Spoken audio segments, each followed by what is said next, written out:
தேவனே இன்று என்னை உருமாற்றும். செப்டம்பர் மாதம் 2ஆம் தேதி. வசனத்தை பாராட்டுதல். சங்கீதம் 119, 108. கர்த்தாவே, என் வாயின் உற்சாக பலிகளை நீர் அங்கீகரித்து உமது நியாயங்களை எனக்கு போதித்தருளும். வார்த்தை மாம்சமானதால் தேவனுடைய வசனம் ஒரு நபராயிருக்கிறது. நாம் நன்றாயிருக்க வசனத்தை நன்றாய் கையாளுவது அவசியம்.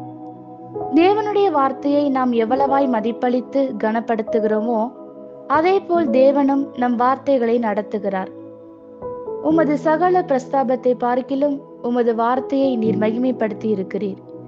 ஒருவரை நேசிக்க முதலாவது அவரை அறிந்து கொள்வது அவசியம். ஒரு முறை அவர்களை நேசிக்க ஆரம்பித்து விட்டால் நம் அன்பை அவர்களுக்கு வார்த்தையிலும் செயலிலும் காட்ட வேண்டும். வசனம் பாராட்டுதலின் வார்த்தைகள். சத்தியத்தை பாராட்டுவதில் நாம் வளர்வது அவசியம்.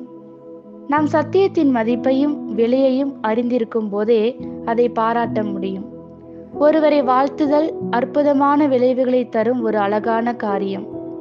வசனத்தை நாமாகவே படிப்பது, மற்றவர் கற்றுக் கொடுக்க கேட்பது என பல வகைகளில் கற்றுக்கொள்ளலாம். ஒரு சத்தியம் அல்லது வெளிப்பாடு கடந்து வரும்போது அசதியாய் இராதிருங்கள். உண்மையான துதி நிறைந்த வார்த்தைகளால் தேவனையும் தேவனுடைய வசனத்தையும் கனம் பண்ண ஆரம்பியுங்கள்.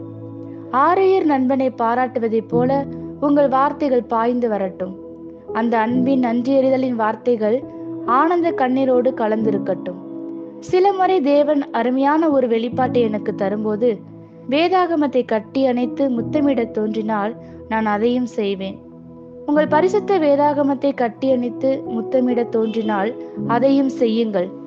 வேத வசனத்தை கனப்படுத்த நேசிக்க கற்றுக்கொள்ளும் போது தேவன் தன் இருதயத்தின் பொக்கிஷங்களை உங்களில் பொழிந்தருளுவார்.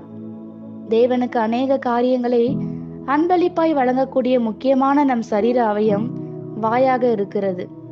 துதி பலி, துதியின் காணிக்கை, மேலும் உதடுகளின் கனியாகிய ஸ்தோத்திர பலி. உங்கள் வாய் தேவனுக்கு இவைகளை கொடுக்கிறதா? ஆமேன். இந்த வார்த்தைகளினால் நீங்கள் ஆசீர்வதிக்கப்பட்டீர்கள் என்று நாங்கள் நம்புகிறோம்.